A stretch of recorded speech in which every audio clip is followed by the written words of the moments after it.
Wagwan. So you know overwatering is one of the #1 killers of seedlings. But underwatering is just as bad. I'll show you exactly how much water your seeds need, both before and after they sprout. Plus why ventilation is just as important as watering. Ready? Before your seeds sprout and after they sprout. Now, before the seed sprouts, you've heard me going on and on and on about ventilation. Because we don't want our seeds to, one, rot. We don't want them to get moldy, mildew, and, they won't sprout once they get damaged by having too much moisture. For the paper towel method, open up the bag to get that ventilation going. I like to ventilate mine for about half an hour to an hour twice a day. So in the morning, I'll ventilate for an hour, close it back up. Then at night, ventilate for about an hour, close it back up. That's just me.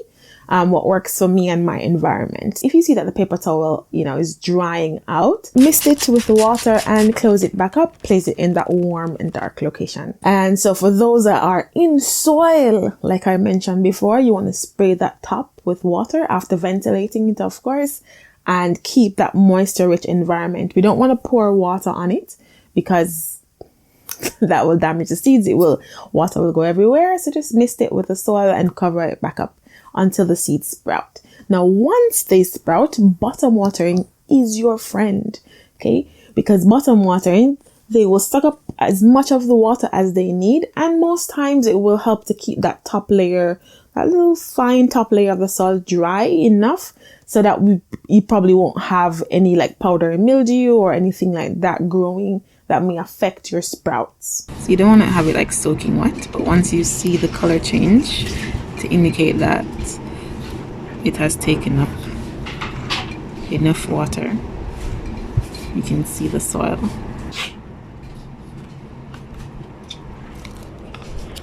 Now, if you use the Kratky method with the 2 cups, it's quite simple. You can just pour your water in the bottom of the cup, place the cup with your soil inside, and it will suck that up. For some of the plants, if they're in a tray, so if they're in a tray like this, just pour the water in the bottom of the tray and they will suck it up as they need it.